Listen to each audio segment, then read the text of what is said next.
जय हिंद स्टूडेंट। अभी जो धोरण 8 ની અંદર આપણે નવું ચેપ્ટર આવ્યા છે 10મી ઘનાકારોનું પ્રત્યક્ષીકરણ। હવે ઘનાકારોનું પ્રત્યક્ષીકરણ એ ચેપ્ટર આપણે આગળ એના વિશે થોડું ઘણું ભણેલા છે, તો એના આધારે આપણે આગળ બીજું ભણવાનું છે, તો ધ્યાન રાખજો। નવો પોઈન્ટ છે, શાંતિથી ધ્યાનથી જોજો, આવડે એવું એકદમ ઈઝી ચેપ્ટર છે, બરાબર। તો આની અંદર આપણે કેવી રીતે કરવાનું છે, કેવી રીતે આપણે વિડિયો જોશો એટલે તમને ખબર પડી જશે। એ રીતે વિડિયો જોઈ જોડે જોડે એનું જે હોમવર્ક હોય એ સ્વાધ્યાય પોથીની અંદર લખવાનું હોય, નોટબુકની અંદર લખવાનું, એ પણ જોડે 9 ચેપ્ટર સુધી દરેક વિદ્યાર્થીએ કમ્પ્લીટ પૂરું કરી દીધેલું હશે। હવે આપણે અહીંયા 9 ચેપ્ટર જોઈએ છે, તો ઘણા આકારોનું પ્રત્યક્ષીકરણ। તો એની અંદર આપણે પહેલો પોઈન્ટ છે દ્વિપરિમાણીય। બે છે પરિમાણીય, દ્વિપરિમાણીય અને ત્રિપરિમાણીય। તો દ્વિપરિમાણીય અને ત્રિપરિમાણીય શબ્દ નવો છે એટલે તમને ખ્યાલ ઓછો આવે, પણ આપણે એની વ્યાખ્યા કરશું એટલે તમને તરત જ ખબર પડશે કે દ્વિપરિમાણીય એટલે શું અને ત્રિપરિમાણીય એટલે શું। હવે જો તો કેટલીક સમતલ આકૃતિઓને બે જ માપ હોય છે।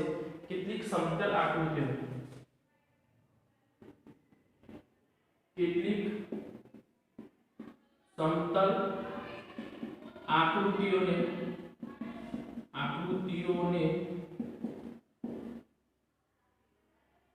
જ માપ હોય છે, બરાબર। કેટલા માપ? બે જ માપ હોય છે, લંબાઈ અને પહોળાઈ। કેટલા હોય છે?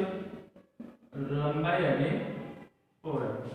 એ તમને ખબર છે લંબાઈ અને પહોળાઈ કોને હોય? તો આ બે માપ હોય, તો આવા જે આકારો છે અને દ્વિપરિમાણીય આકાર કહેવામાં આવે છે। આવા આકારોને દ્વિપરિમાણીય અથવા એને 2D દ્વિપરિમાણીય અથવા એને 2D આકારો કહેવાય છે। આકારો હવે જો દ્વિપરિમાણીય કીધું એટલે આપણે શું કીધું? કેટલીક સમતલ આકૃતિઓને એ બે જ માપ હોય, લંબાઈ અને પહોળાઈ। આવા આકારોને દ્વિપરિમાણીય અથવા 2D કહેવામાં આવે છે। શું કહેવામાં આવે છે? 2D આકાર કહેવામાં આવે છે। હવે એની અંદર અલગ અલગ આકારો છે। દાખલા તરીકે આપણે ઉદાહરણ તરીકે એની અંદર જોવા હોય એ આકારોની અંદર તો કયા કયા આવશે? તો ચોરસ,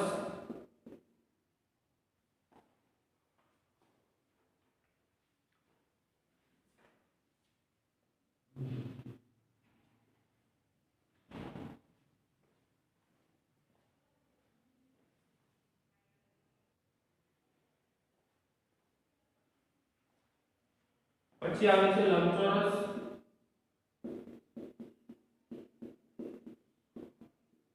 પછી આવે છે વર્તુળ, બરાબર। તો આ જે વગેરે જે છે, તો વગેરે આ આકારો વગેરે 2D આકારો છે। હવે આપણે જે આ બધા આકારોની અંદર આપણને ખબર છે કે ચોરસ આકૃતિ દોરી આપણે દરેકની,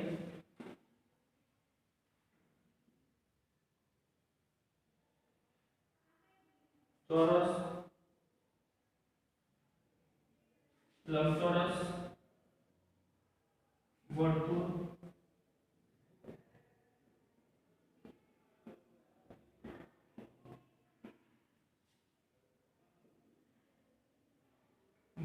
આ બધા આકારો છે એ 2D આકાર કહેવામાં આવે છે। 2D એટલે દ્વિપરિમાણીય। તો દરેક વિદ્યાર્થીને દ્વિપરિમાણીય આકારની અંદર ખબર પડી ગઈ હશે તો દ્વિપરિમાણીય આકાર કોને કહેવાય અને કેવી રીતે હોય છે। પછી બીજો પોઈન્ટ આવે છે આપણે ત્રિપરિમાણીય। કયા આવે છે? ત્રિપરિમાણીય। તેને આપણે અહીંયા 3D શું કહી શકીએ? 3D કહી શકીએ। તેની અંદર જો એની વ્યાખ્યા છે કેટલીક સમતલ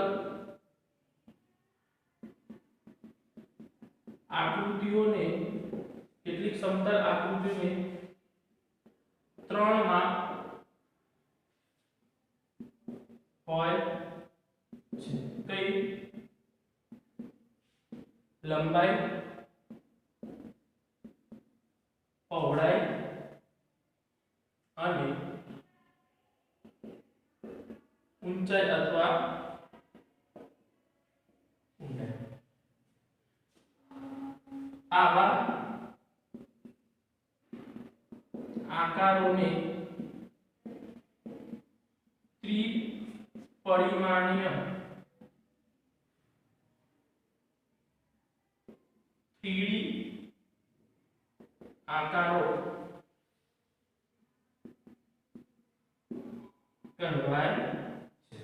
કેવા આકારો કહેવાય છે? 3D. મેં તમને કીધું હતું કે હું તમને વ્યાખ્યા લખાઈશ એટલે તમને ખબર પડી જાય કે 3D આકાર કયો અને 2D આકાર એટલે દ્વિપરિમાણીય કયો અને ત્રિપરિમાણીય આકાર કયો છે. તો તમને મેં કીધું એ પ્રમાણે ખબર પડી જશે કે એ આકારથી આપણને એ જોઈ શકીએ કે એ આકાર આપણને આ રીતે કહેવામાં અથવા આ રીતે જોવા મળે છે. હવે જો તો એની અંદર દાખલા તરીકે કયા કયા આકારો છે? તેની અંદર જે સમતલ પછી છે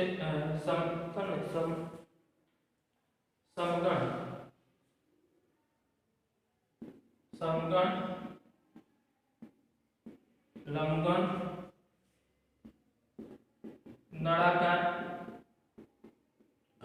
શંકુ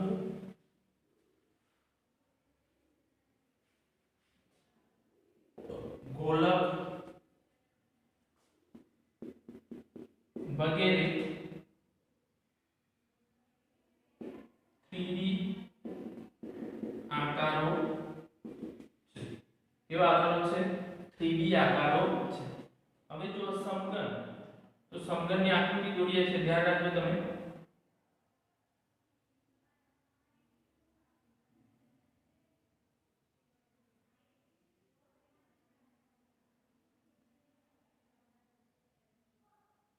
જો આ સમગણની આકૃતિ દોરી મેં, પછી લંબગણની દોરી છે આપણે, તો લંબચોરસની દોરી આપણે આકૃતિ.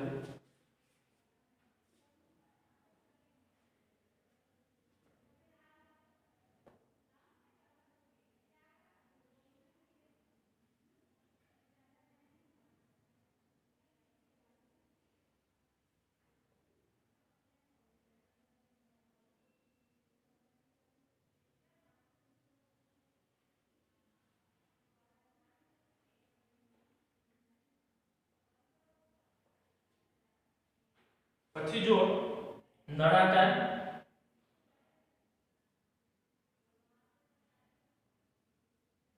આ નળાકાર છે. પછી શંકુ,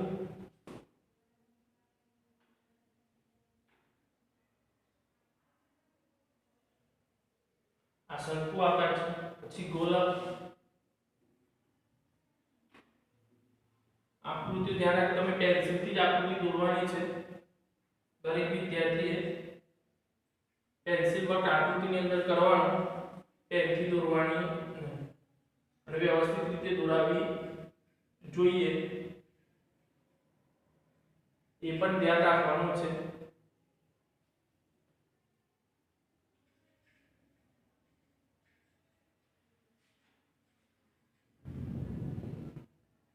આ ગોલક છે, આ શંકુ છે, નળાકાર છે, લંબગણ છે અને આ સમગણ. તો આ રીતે આપણે દ્વિપરિમાણીય અને ત્રિપરિમાણીય આકારો થશે. તો દરેકની વ્યાખ્યાના ઉદાહરણ તમને પરીક્ષાની અંદર પૂછાય તો ખબર પડવી જોઈએ આપણે કે દ્વિપરિમાણીય છે કે ત્રિપરિમાણીય આકારો છે. તો એ આકારોથી તમારે એની અંદર લખી શકાય કે આ આકાર આપણે આ રીતે છે, તો આકારમાં આપણે આ રીતે લખી શકીએ છીએ. હવે જો તમને જે છે એની અંદરથી આપણને ખબર પડી જાય કયો આકાર કેવી રીતે છે અને કેવી રીતે આપણને આપેલો છે. તો તમે જો જે 10મું ચેપ્ટર સ્ટાર્ટ થાય છે, જે ટેક્સ્ટ બુક્સ છે, એ તો ટેક્સ્ટ બુકની અંદર તમે 10મું ચેપ્ટરનું પહેલું જે પેજ છે એ પેજ નંબર છે 153. કયું છે? 153. તો 153 ની અંદર જે કોષ્ટક આપ્યું છે આપણને, તેમાં 3 ભાગ આપ્યા છે: આકાર, આકારના પ્રકાર અને આકારનું નામ. એ તમારે કોષ્ટક લખવાનું છે. ધ્યાન રાખજો, નોટબુકની અંદર આ કોષ્ટક તમારે લખવાનું છે અને એની આકારોની અંદર સાચો એનો જવાબ લખવાનો છે. તો એની અંદર જો ચોરસની આકૃતિ છે તો એની સામે દ્વિપરિમાણીય લખવાનું અને પછી ચોરસ લખવાનું. પછી આપણને કેવી આપી શંકુ આકાર, તેને ત્રિપરિમાણીય અને શંકુ, એ રીતે એની સામે સાચો જવાબ જ લખવાનો છે. તમારે આમ જોડવાનું છે નહીં. તે કોષ્ટક પણ તમારે નોટબુકની અંદર ફરજિયાત દરેક વિદ્યાર્થીએ લખવાનું છે. ધ્યાન રાખજો, પાના નંબર 153 અને 154 જોયું છે. 153 અને 154 જે પાના નંબર છે એ પાના નંબર ઉપર તમારે લખીને બતાવવાનું છે કે એ જે છે એની અંદર તમને ખબર પડશે કે એ આકાર કેવો છે અને કેવી રીતે આપણે જોઈ શકીએ છીએ અને કેવો આકાર આપણને આપેલો છે. તો ખબર પડી ગઈ. તો અહીંયા સુધી તમે લખી દો, પછી આપણે બીજો પોઈન્ટ શીખવાડીએ તમને. વ્યવસ્થિત સારા અક્ષરે આકૃતિ દોરો. તો પેન્સિલનો ઉપયોગ કરવાનો છે, પેનનો ઉપયોગ કરવાનો છે ને આકૃતિ દોરવાની અંદર પેનનો ઉપયોગ કોઈ પણ સ્ટુડન્ટે કરવાનો નથી. પેન્સિલનો જ ઉપયોગ કરવાનો, પેન્સિલ વર્ક જ કરવાનું છે, પેન વર્ક કરવાનું નથી.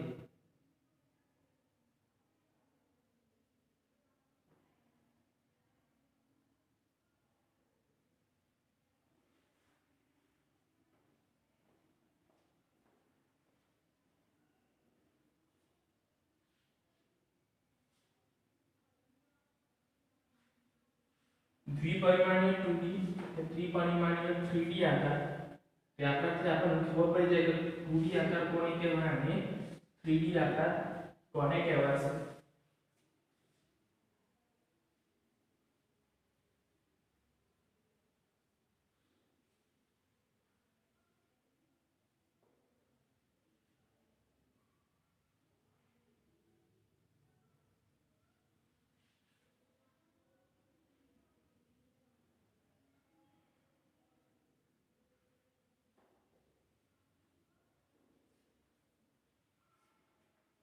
હવે જો આપણે દ્વિપરિમાણીય ત્રિપરિમાણીય આપણે ભણવાનું છે ત્રિપરિમાણીય આકાર વિશે. હવે ત્રિપરિમાણીય આકારોના દ્રશ્યો,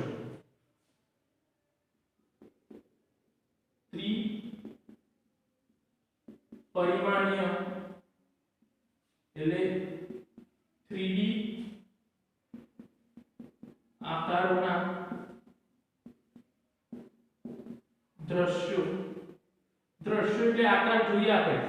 તમને ઉદાહરણ તરીકે ત્રિપરિમાણીય ને શું કે તેલનો ડબ્બો હોય તે ત્રિપરિમાણીય કહેવાય. કોઈ બોક્સ હોય તે બોક્સને પણ આપણે ત્રિપરિમાણીયની અંદર લઈ શકીએ છીએ. તો ત્રિપરિમાણીય આકાર એટલે બોક્સ જેવો આકાર હોય કે એની અંદરથી આપણને એ દ્રશ્ય કેવી રીતે કોઈ પણ વસ્તુ.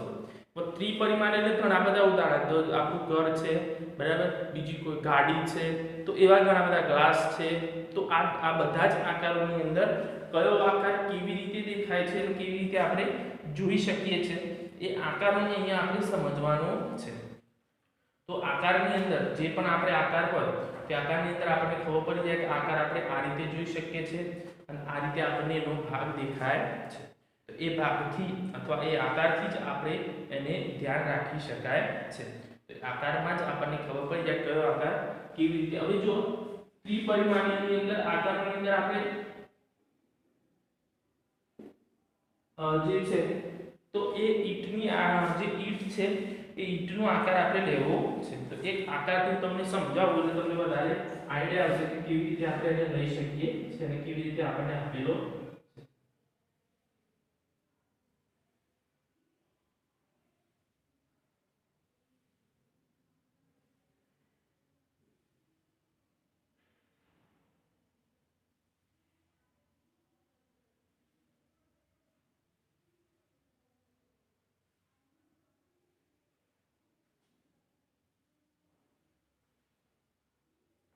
અમે ઈંટનો આકાર દોર્યો છે. શું દોર્યું છે? ઈંટનો આકાર દોરેલો છે. હવે આકારની આધારે તમે એક આકાર જોજો, એક આકાર મેં દોર્યો છે, પછી એક આપણે એક આકૃતિ બીજી પણ દોરી બતાવીએ તો તમને વધારે આઈડિયા આવશે.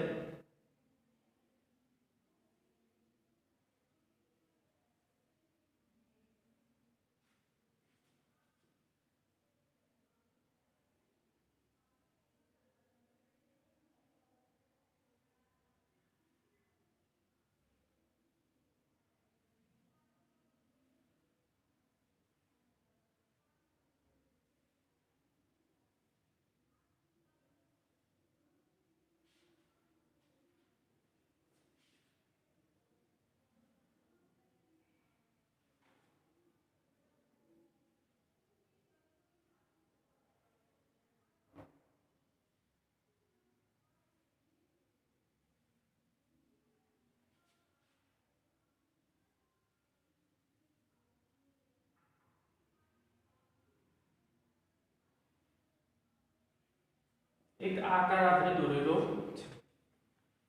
હવે આ બે આકૃતિ દોરી છે એ આકારની અંદરથી આપણે ઈંટની આકાર બની અને આ ભાગ આપણે દોરેલો છે. હવે ઈંટને જે છે આ એની જે ઉપરની સાઈડ આને શું કહેવાય છે?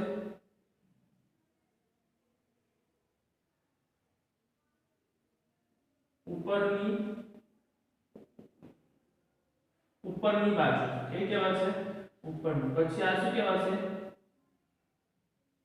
તો એ જે ભાગ છે ઉપરનો ભાગ છે, બાજુનો ભાગ છે, તો ઉપરનો ભાગ આપણે ખાલી ઉપર જ લખીએ ને, ઉપર, પછી આ છે બાજુ, આની આ બાજુ બીજી સાઈડ પણ છે અને આ છે આગળ. બરાબર. હવે જે ભાગ આપણે જોઈ શકીએ છીએ કે ઈંટની અંદર આગળનો જે ભાગ છે એ આગળનો ભાગ, આ આગળનો ભાગ જે આપણે એ કેવો દેખાશે? આપણને આ રીતનો ભાગ જ દેખાશે. આ છે આગળનો ભાગ, આપણને આવો દેખાશે. પછી ઉપરનો ભાગ, તો ઉપરનો ભાગ અને બાજુનો, તો આ બાજુનો ભાગ જે છે એ બાજુનો ભાગ આપણને ઈંટનો આવો દેખાશે. આપણને આમાં 3D આકાર દેખાશે નહીં. અને ઉપરનો ભાગ તમને આવો દેખાશે. આ રીતે આકૃતિ દેખાશે. આ છે આગળનો ભાગ, આ છે બાજુ અને આ છે. તો ઈંટના ત્રણ ભાગ આપણે દ્રશ્ય જે જોવાનું છે જોવા માટે આપણે આ રીતે ત્રણ બાજુથી જોઈ શકીએ છીએ. અને ત્રણ બાજુથી જોઈ શકીએ એટલે એની અંદર આપણે એનો આકાર પણ લખી શકીએ કે આનો આકાર આ રીતે થશે, આનો આકાર આ રીતે લઈ શકાય છે. હવે આકૃતિ દોરી છે તો આકૃતિની અંદરથી પણ આપણે જોઈએ તો ઉપરની બાજુથી આકૃતિ કેવી દેખાશે? તો ઉપરની બાજુથી જે આકૃતિ છે એનું દ્રશ્ય આપણને આવું જોવા મળશે. તમે આકૃતિ નજીક જાઓ ત્યારે આપણને ખબર પડે કે 2D છે કે 3D છે કે આ બોક્સ છે. તમે દૂરથી બોક્સ ભરેલું આમ જોશો તો તમને ચોરસ અથવા લંબચોરસ દેખાતું હશે. બોક્સ તમને દૂરથી એ રીતે દેખાય, પણ જ્યારે તમે એની નજીક જાઓ છો તો નજીક જાઓ તો એ પ્રમાણે એનો આકાર આપણે જોઈ શકીએ છીએ કે એની આકારની અંદર આપણે ખબર પડી જાય કે એ આકાર આ રીતે છે તો આપણે આ રીતે એને લઈ શકીએ છીએ. તો એ આકારમાંથી જ આપણને ખબર પડી જાય કે એનો આકાર, તો ઉપરની બાજુ આ રીતે છે, આકાર આપણને આપેલો છે. પછી બાજુ, તો એની આ બાજુથી જોઈએ, આ બાજુથી જોઈએ અથવા પેલી સાઈડ, કોઈ પણ બે બાજુથી આપણે જોઈએ છે તો બાજુનો આકાર છે આ રીતનો દેખાશે. આ રીતે આપણને એની અંદર આકાર દેખાશે. તો બાજુનો ભાગ આ રીતે આપણને દેખાશે. તો ઉપર, બાજુ અને આગળ, અને આગળથી આકાર જોઈએ આપણે તો આવો દેખાશે.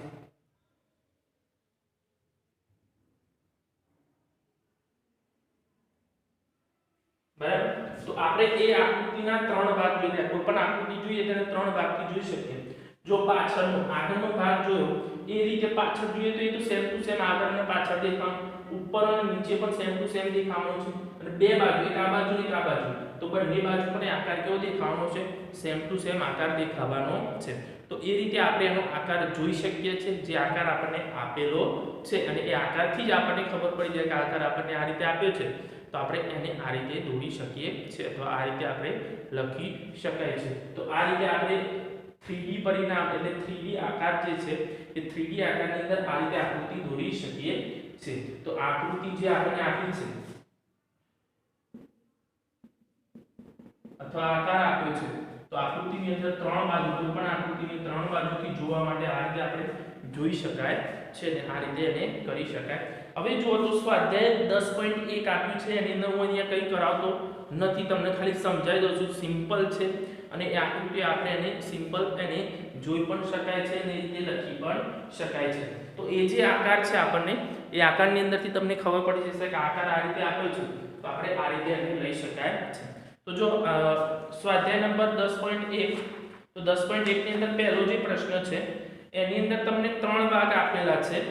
ત્રણ, એક વસ્તુ આપી છે, બાજુનો દેખાવ અને ઉપરનો દેખાવ. બે પોઈન્ટ આપણને આપેલા છે. એની અંદર બે જ વસ્તુ છે, એક બાજુથી આકૃતિ કેવી દેખાશે અને એક ઉપરથી આકૃતિ કેવી દેખાય છે. આગળનો ભાગ આપણને આપેલો છે નહીં. તો જો પેલી બોટલ આપી છે તો બોટલની અંદર એનો જવાબ ત્રીજા નંબરની બોટલ અને પછી એનો ત્રીજી ઉપરથી એ ભાગ છે એ ચોથા નંબરનો એનો જવાબ છે. તો દરેકનું આપણને વજનનું આપ્યું છે, તો વજનિયાની અંદર આપણે જોઈએ તો પહેલો એનો જે જવાબ છે, બરાબર, એની સાઈડ છે, તો વજનિયાની અંદર બાજુમાં છે એ પહેલો ભાગ છે. પછી એની અંદર છેલ્લો 5મા નંબરની આકૃતિ છે એ. તો તમારે આકૃતિ સામે સાચી આકૃતિ દોરવાની છે. બોટલની આકૃતિ દોરી તેની જોડી છે, આપણે આ ચોપડીની અંદર તમે જો પાના નંબર 157 ઉપર એને જોડ્યું છે, તમારે જોડવાનું નથી, તમારે સામે સાચી આકૃતિ દોરવાની છે. ખાલી 3 ભાગ પાડી દેવાના એની અંદર, વસ્તુ, પછી બાજુનો દેખાવ અને ઉપરનો દેખાવ, એ રીતે 3 ભાગ પાડી દે. આમાં પહેલામાં વસ્તુ દોરી, પછી એની અંદર આકૃતિ અને બાજુની આકૃતિ દોરી, તો એનો સાચી આકૃતિ એની સામે જોડવાની છે. તો એ જ તમારે એની અંદર કરવાનું છે, સિમ્પલ છે. પછી પ્રશ્ન નંબર 2 ની અંદર પણ એ જ વસ્તુ છે, પણ એની અંદર તમને શું કર્યું છે, 3 આપેલા છે. કેટલા આપેલા છે? 3. તો એમાં પણ આ તમારે એ જ રીતે સામે એની અંદર સાચો જવાબ એનો લખવાનો છે કે કઈ બાજુ આપણને આપી છે અને કઈ બાજુ દોરવાની છે. તો એની અંદર શું કરવાનું છે, તેના 3 દ્રશ્યો આપેલા છે. આ ત્રણેય વસ્તુ માટે ઉપર, બાજુ અને આગળ ઓળખાવાનો છે. તમારે શું કરવાનું છે, ઓળખાવાનો છે. દાખલા તરીકે પહેલી આપણને કબાટનું ચિત્ર આપ્યું છે, તો કબાટની આકૃતિમાં પહેલું જે ચિત્ર છે આગળનું છે, બીજું છે બાજુનું છે અને ત્રીજું છે ઉપરનું છે. તો દરેકની અંદર એ રીતે આપ્યું છે. માચિસ આપી છે, તો માચિસમાં પહેલું ચિત્ર, માચિસની આકૃતિ તો આપી છે, એની અંદર પહેલું ચિત્ર છે બાજુનું છે, પછી બીજું ચિત્ર છે આગળનું છે અને ત્રીજું ચિત્ર છે ઉપરનું છે. તો એ રીતે તમારે એની ઉપર આકૃતિ તો દોરેલી છે, એ રીતે દોરી દેવાની. ખાલી આકૃતિમાં તમારે આ રીતે લખવાનું, આગળનો ભાગ, બાજુનો અને ઉપરનો ભાગ, એ રીતે એની અંદર લખવાનું છે. તો પ્રશ્ન નંબર 2 ની અંદર એ રીતે. પછી પ્રશ્ન નંબર 3 છે, એમાં પણ આપેલા જે દ્રશ્યો છે એની અંદર તમારે એમાં પણ પ્રશ્ન નંબર 2 જેવું જ કરવાનું છે.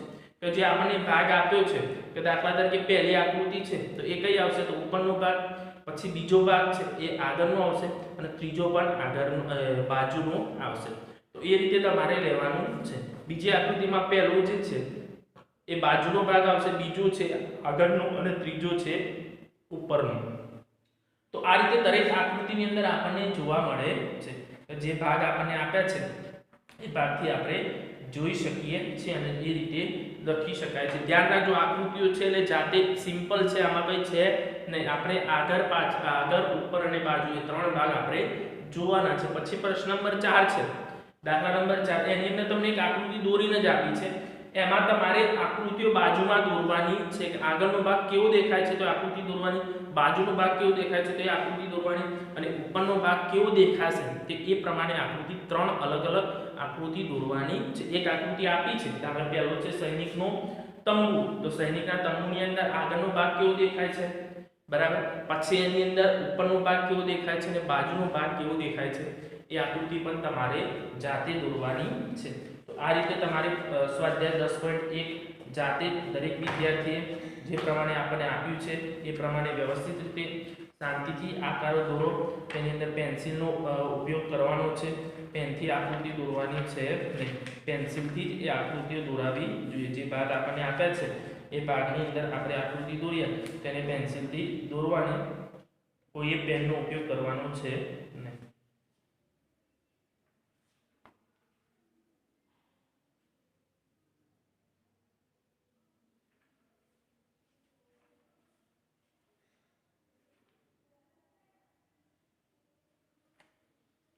વ્યવસ્થિત સારા અક્ષરે એને દોરવાનું છે, ઉતાવળ સહેજ પણ કરવાની નથી. જે પ્રમાણે આપણને આપ્યું છે એ પ્રમાણે એની આકૃતિ અને એ બધું વ્યવસ્થિત દોરાવવું જોઈએ. આટલું લખી દો તમે, પછી આગળ તમને શીખવાડું.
હવે જો આગળ આપણે ભણવાનું છે આપણી આસપાસ જગ્યાનું નકશા સ્વરૂપે આલેખન.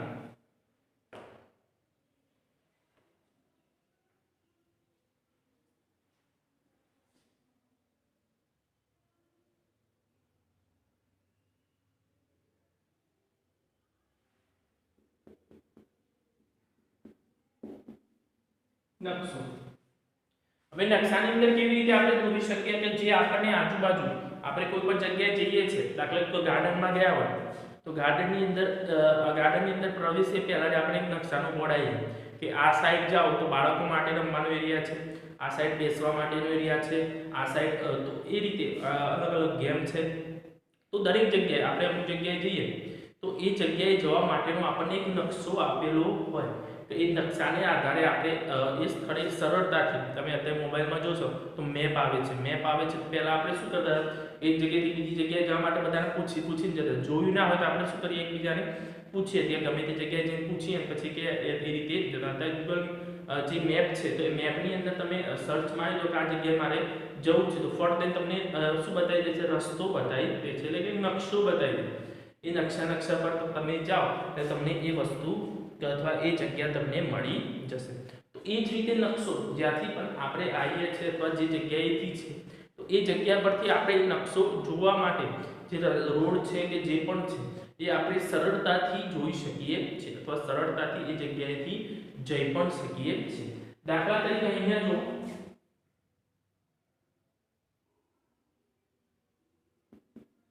મારા ઘરથી સ્કૂલ સુધીનો નકશો અથવા રસ્તો, બરાબર. તો આપણે નકશાની અંદર આલેખન કરવું છે. તો નકશાની અંદર આલેખન કરીએ તો આ મારું ઘર છે. તો આ ઘરથી અહીંયાથી હું મારા ઘરથી અહીંયાથી બહાર નીકળી આવે પછી આ રોડ આવશે, આ એક આડો રોડ આવશે. એ કયો રોડ છે તો એ રોડની અંદર આપણે પછી શું કરવાનું છે, એ જે રોડ આવે એ લખી દેવાનું. આપણે દાખલા તરીકે અહીંયા આવે છે આ રોડ છે એ લખી દઈએ આપણે.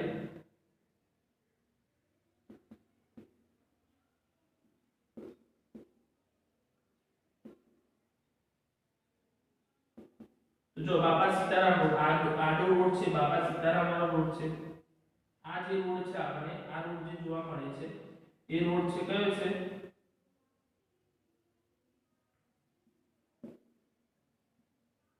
ડીમાર્ટ વાળો રોડ છે. પછી આ અહીંયા બીજો એક આડો રોડ આવે છે, અહીંયા આપણે સર્કલ પડે છે અને આપણે લખીએ કલ્યાણ ચોક છે. પછી આગળ જઈએ તો બીજો એક આવે છે એ છે ઉમિયા ચોક. પછી આગળ એક જઈએ રસ્તો ત્યાં એક આડો રોડ પડે છે. આ જે છે એ કયો છે તો અહીંયા આપણે જે રસ્તામાં છે અહીંયા ડી માર્ટ આવે છે, આ ડી માર્ટ વાળો રસ્તો. અહીંયા આપણે જઈએ છીએ તો અહીંયા પાછું એક સર્કલ બને છે કે આપણે અંદરની સાઈડ અહીંયા શું આવે છે, મધુવન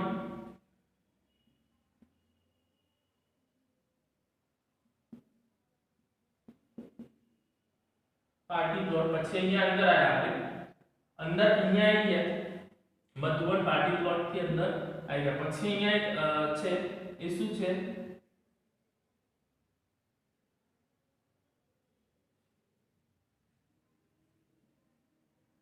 આ રોડ છે એ અહીંયા હરિદર્શન થી અહીંયા આપણે રસ્તા અહીંયા જે ભાગ છે તો એ ભાગ આપણે એને દર્શાવી દીધો તો એ ભાગથી ખબર પડી જશે. તો મધુવન પાર્ટી પ્લોટ અહીંયા આવે છે. પછી અહીંયા છે એ સાઈ મંદિર છે. પછી આમ આપણે અંદરની બાજુ જઈએ અને ત્યાંથી અંદર અહીંયાથી આપણે વેદાંત અહીંયા. તો મારા ઘરેથી લઈને અહીંયા સુધીનો આપણે રસ્તો આકૃતિ નકશાથી દર્શાવીએ કે તમે નીકળો છો અહીંયા તો સીધો અહીંયા બાપા સીતારામ ચોક રોડ આવશે આગળ, ત્યાંથી આપણે સીધું એક આ ડીમાર્ટ વાળો રોડ છે, કયો છે ડીમાર્ટ વાળો રોડ છે. ત્યાંથી આગળ જો તો કલ્યાણ ચોક, ત્યાંથી આગળ જો તો ઉમિયા ચોક આવશે. હજી ત્યાંથી આગળ જો તો અહીંયા આ ડીમાર્ટ વાળું સર્કલ આવશે એટલે ત્યાં ડીમાર્ટ છે સાઈડમાં. પછી પાછો આપણે શું વળી જવાનું કઈ બાજુ તો ઉત્તર દિશામાં તમે નકશો દોરશો તો આ રીતે તમને આપેલું હશે નકશાની અંદર તમે કોઈ પણ નકશો હોય તો આ રીતે આપણે એરો કરીને આપેલું હશે તો એરો છે શું છે એમ કરીને આપ્યો છે એટલે આ ઉપરની બાજુ છે એ ઉપરની દિશા છે એ ઉત્તર દિશા છે તો એ ઉત્તર દિશામાં આપણે જવાનું છે એ એરોથી આપણને ખબર પડી જાય કે એ ઉત્તર છે પછીની બાકીની બધી દિશાઓ આપણે એક દિશા મળી ગઈ એટલે આપણે બાકીની દિશા એને લઈ શકાય છે અથવા બાકીની દિશા આપણે જોઈ શકીએ છીએ તો આ રીતે આપણે નકશો જોઈ શકીએ છીએ અને નકશો દર્શાવી શકાય છે તો તમારે બી તમારા ઘરેથી સ્કૂલે આવવા સુધીનો નકશો તમારે વ્યવસ્થિત રીતે તૈયાર આ રીતે દોરવાનો છે તો એ નકશો તમે દોરશો એટલે તમને તરત જ ખબર પડી જશે કે જે તમને આપેલો હશે બસ આની અંદર નકશાની અંદર તમારે આટલું કરવાનું છે પછી જો આપણે નકશો તમે હોમવર્કની અંદર ધ્યાન રાખજો તમારા ઘરેથી સ્કૂલે આવવા સુધીનો નકશો તમારે આ રીતે મેં દોર્યો છે મારા ઘરથી સ્કૂલ સુધીનો નકશો એ રીતે તમારે પણ દર્શાવવાનો છે તો સ્વાધ્યાય 10.2 ની અંદર બસ એ જ છે બીજું કંઈ છે નહીં જો એક નકશો આપ્યો છે તમને એની અંદર નીચે પ્રશ્નો આપ્યા છે પ્રશ્નોના જવાબ તમારે લખવાના છે એની બાજુ એની સાઈડ કઈ છે એ તો આપણે જે પ્રશ્નો છે દાખલા તરીકે પહેલો આપણને આપેલો છે એમાં પ્રશ્નો તો પ્રશ્નને આધારે એનો જવાબ આપણે લખીએ તો એની અંદર આપણને ખબર પડી જાય નકશામાં રંગ પૂરો તો રંગ પૂરવાનો આપણને કીધું છે બસ સ્ટેશનથી પુસ્તકાલય જવાનો ટૂંકો માર્ગ લાલ રંગથી પૂરો તો તમને જે ટૂંકો માર્ગ કલરથી આપણે એ રંગ પૂરવાના છે તો વ્યવસ્થિત રીતે સારી રીતે જે ટૂંકો માર્ગ તમને લાગતો હોય એમાં રંગ પૂરી દેવાના અને એ રીતે લખી દેવાનું છે ખબર પડી ગઈ દરેક વિદ્યાર્થીને તો આ રીતે સારા અક્ષરે લખવાનું છે બાકીનું આપણે નેક્સ્ટ લેક્ચરની અંદર જોઈશું તમે ધ્યાન રાખજો આ રીતે વ્યવસ્થિત રીતે તમારે એને દોરવાનો છે નકશો પેન્સિલથી દોરવાનો વ્યવસ્થિત લાગવો જોઈએ